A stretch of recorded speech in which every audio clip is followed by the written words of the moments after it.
Hello dear students, welcome to maths insight. तो आज हम डिस्कस करेंगे क्लास 9th का chapter 4th linear equation in two variables.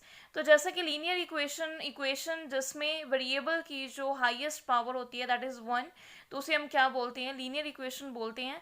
And हमने जैसे वन वेरिएबल की इक्वेशंस पढ़ी हैं, फॉर एग्जांपल कोई भी A x plus B type की where A can not be equal to zero, तो ये इक्वेशन क्या होती है, linear equation in one variable.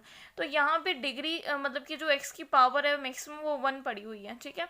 तो टू वेरिएबल्स का क्या मतलब होएगा कि उसमें जो वेरिएबल्स होंगे दैट आर टू, ठीक है। तो जैसे कि हमारे पास इक्वेशन है a x plus b y plus c equal to zero.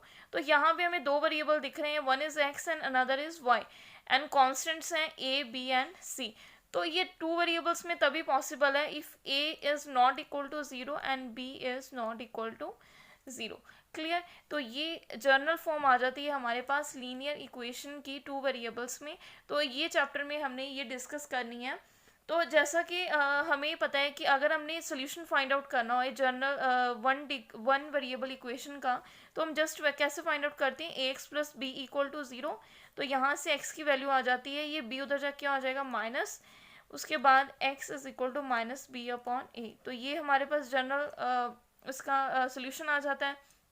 लेकिन यहाँ पे ऐसे हम सोल्यूशन नहीं फाइंड आउट कर सकते, यहाँ पे बहुत सारे सोल्यूशंस पॉसिबल होते हैं। तो ये हम कार्टेशियन प्लेन पे इनके सोल्यूशंस को शो कर सकते हैं। तो यहाँ पे हम नंबर लाइन पे शो करते हैं जैसे सोल्यूशंस को। तो इस केस में हम जो सोल्यूशंस को शो करते हैं that are on the Cartesian plane, ठीक है। तो कार्टेशियन प्लेन आपने थर्ड चैप्टर में अच्छे से किया होगा, ठीक है। तो अभी हम डिस्कस करते हैं विद द फर्स्ट क्वेश्चन। तो आपको फर्स्ट क्वेश्चन में पूछा गया है that the cost of the notebook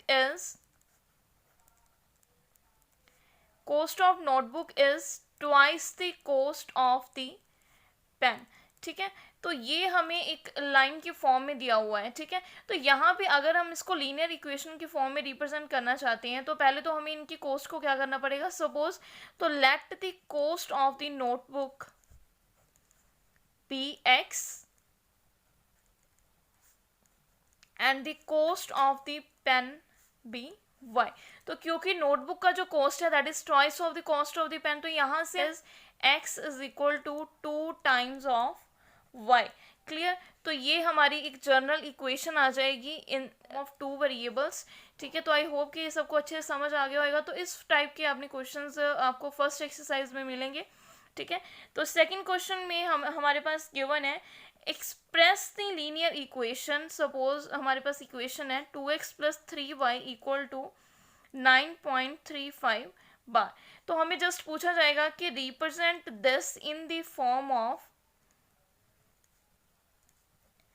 A x plus b y plus c equal to zero. मतलब क्योंकि ये हमारी क्या है, जर्नल फॉर्म है, and then find out a b and c. तो देखिए यहाँ पे हमें कुछ नहीं करना, जस्ट क्योंकि एक्स कंपेयरिंग करेंगे हम इन दोनों इक्वेशंस की। तो क्योंकि ये हमारे पास इधर प्लस में पड़ा तो उधर जाके क्या हो जाएगा, माइनस। तो आपके पास इक्वेशन आ जाएगी 2x प्लस 3y माइनस 9.35 बार इक्वल टू ज़ीरो। तो अगर कंपेयर करें तो यहाँ से हमारे पास वैल्यू आ जाएंगी, a is equal to 2, b is equal to 3 and c is equal to minus 9.35 बार। सिमिलरली हम इसकी और एक एग्जांपल कर सकते हैं, जैसे कि अगर आपके पास इक्वेशन है 5 इक्वल टू 2x। तो अगर आपको बोला जाए कि इसको आपने इक्वेशन इन टू वेरिएबल्स में रिप्रेजेंट करना है, तो हम इसको कैसे लिख सकते हैं, बिकॉज यहाँ पे y का कॉफिशेंट 0 है, y वेरिएबल प्रेजेंट ही नहीं है इसमें। तो हम इसको इस तरीके से लिख सकते हैं 2x माइनस 5 इक्वल टू 0। और अगर हमने इसको टू वेरिएबल्स में रिप्रेजेंट करना है, let the other variable be y, then we can write it as 2x plus 0 into y minus 5 equal to 0। Because 0 into y भी क्या रहेगा, 0 ही रहेगा आपके पास। तो ये आपका आंसर हो जाएगा। तो यहाँ से हम ए बी सी की वैल्यू फाइंड आउट कर सकते हैं comparing with a x plus b y plus c equal to 0। तो यहाँ से आपके पास a की वैल्यू आ जाएगी 2 एंड b की वैल्यू आ जाएगी 0 और c की वैल्यू क्या आ जाएगी, -5। तो इस तरीके से आपने इन क्वेश्चंस को सॉल्व करना है। तो 4.1 is very easy for you. So students, thank you so much.